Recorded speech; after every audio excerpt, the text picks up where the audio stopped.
Welcome to our praise and worship service, mga kapatid. I'm Cory Cristienda, ang inyo pong moderator sa hapon po ito.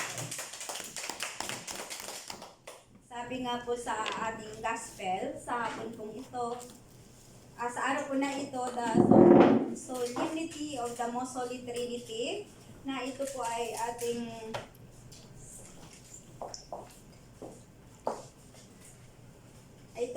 makikita at mababasa sa John 3:16 hanggang 18. It's emphasize God's unconditional love for the world, that sending of His only Son to bring salvation, and the call to believe in Him to gain eternal life. Ito ay nagpapakita na ang pangunahing hangarin ng Diyos ay hindi humahatol, ngunit iligtas ang sangkatauhan sa pamagitan ng paniniwala at pagtitiwala sa Kanyang anak. Amen. Kaya mga kapatid, sabihin po natin sa ating sarili at sa ating mga katabi, God's love us forever. God's love us forever. Amen. Thank you, Lord. Tumayo po tayong lahat para po sa ating opening prayer. The name of the Father, the Son, and the Holy Spirit. Amen. Heavenly Father, thank you for the gift, the light of a new day. We come before you with a grateful heart. Today, we surrender everything to you. Our plans, our worries.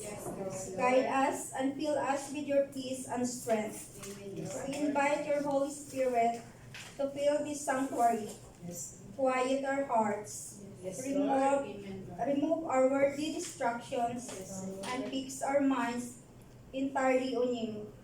May our songs, our small group topic, and the reading of your word honor your name. Guide us, transform us, and draw us closer to you today. In the name of Jesus, We take authority and bind all the powers and forces of the air, in the ground, in the water, in the underground, in the netherworld, in nature, and in fire that are not of God. Father, you are the Lord over the entire universe, and we give you glory for your creation. In the name of Jesus, we bind all demonic forces that have come against us and our families, and seal all of us in the protection of your most precious blood that was shed for us on the cross. Mary, our Mother, we seek your protection and intercession with the Sacred Heart of Jesus for us and our families, and surround us with your mantle of love to discourage the enemies. Saint Joseph, protection of the universal church of the communities and of families, you have been specially chosen by God to protect and provide for the Holy Family. We likewise come for your assistance to pray for our divine providence. Father, send to us Saint Michael and our guardian angels to come and defend us and our families in the battle against the evil ones that rule the earth. In the name of Jesus of Nazareth, we bind and command all the powers and forces of evil to depart right now away from us, our homes, from this place, from our communities, the Lord's blood, and our lands. And we thank you, Lord Jesus, our rock, our stronghold, and our refuge. For you are a faithful and compassionate God. Amen. Shouting prayer. Father, as we come to do our task, we ask you to cover us with your most precious blood for your Son, Jesus Christ. This blood has been offered for the redemption of mankind, in the blood that crushed and defeated the enemy. Cover all our loved ones, our families, our entire household, including our pets, our means of livelihood, and anything that the enemy will distract us from our works for you. We thank you, Father, for despite our sinfulness and shortcomings, your overflowing mercy and compassion have brought us to life and be useful to you and the works of your kingdom. Amen. Feeds of protection. Father, in the name of Jesus, we pray for the hedge of protection around us. We thank you, Father, that you are a wall of fire around us.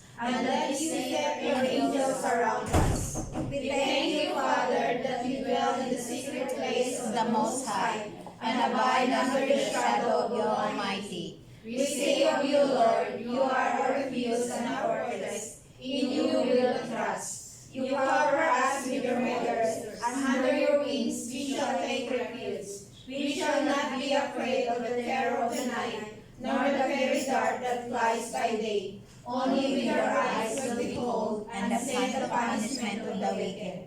Because we have made you, Lord, our refuge and our fortress. No evil shall befall us, no accident will overtake us, neither shall any plague or calamity come near us. For you give your angels charge over us, to keep us in all your ways. Father, because you have set your love upon us, therefore you will deliver us. We shall call upon you, and you will answer us. You will be with us in trouble, and you will satisfy us with long life, and show us your salvation. Not a hair of us shall perish. Amen. The Lord loves the impervious. Dear Lord, Lord, touch my heart to value my love for God above all things. Fill my spirit to value my commitment and consistency to win souls for Christ. Renew my mind to value my obedience and prompt response to God and the governance of the community. Grant me the wisdom to value my stewardship in all areas of my life, time, talent, treasure, family, work, and responsibilities. Transform my soul to value my spirituality by regularly investing time in prayer and study. Light my path to value my Christian integrity, demonstrating honesty, morality, respect, and humility in my daily walk in the Spirit. Show me the way to value my faith in God and my being a precursor to the Word of God. Give me the joy to value my honoring God with my tithes and offerings. Lead my life to value my pursuit of excellence in everything I do.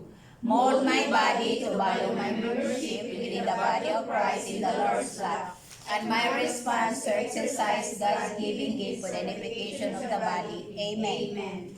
Natili po tayo nakatayo para po sa ating Pelein Anti.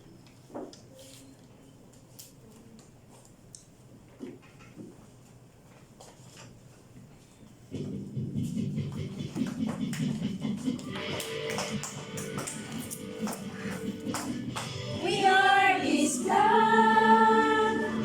We are His people.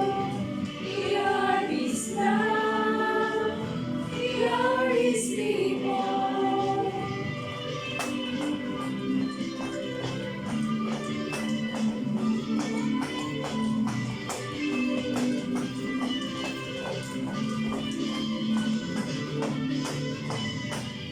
Out of the vision, this love was born.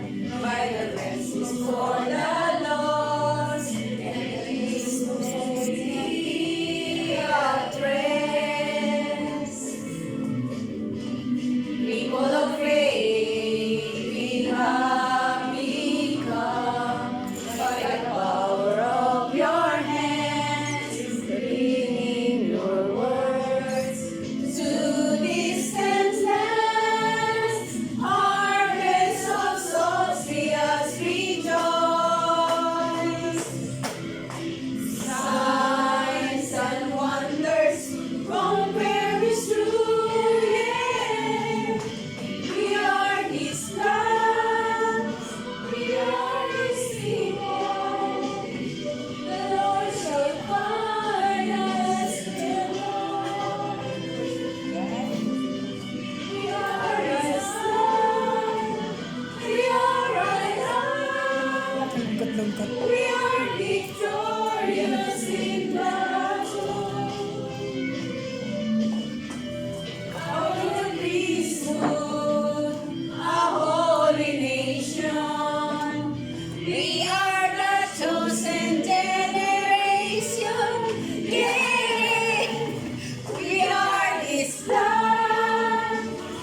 Ihanda po natin ang ating mga sarili, ang ating pong isip, ang ating pong tainga.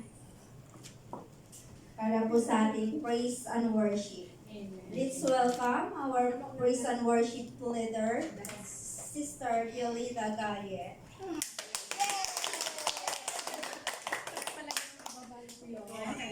The cutest. Sabi ko.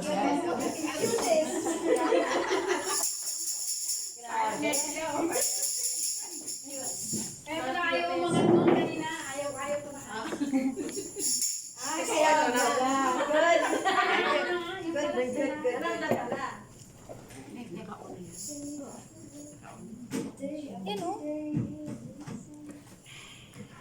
Yan. Saan siya?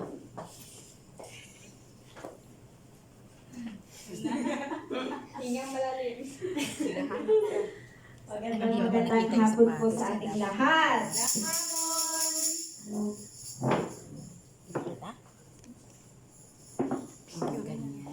Ano na? Kumusta na kayo? Kumusta ang ating buhay isang linggo? Diyos ko naman. Busy, Mainit. Thank you, Lord. Napakainit ko yung gabi. Pero mainit ang panahon, pero alam nyo ba na napakainit ang pagmamahal ng ating Panginoon. Napakapalat po natin dahil natin pa rin tayo sa kanyang higit. So, sa araw na ito ay magpatuloy po tayong magpuri, magpasalamat sa ating Panginoon. Dahil sabi nga po, we are alive because Jesus give us life. Amen. So we open up our eyes and we can see clearly now.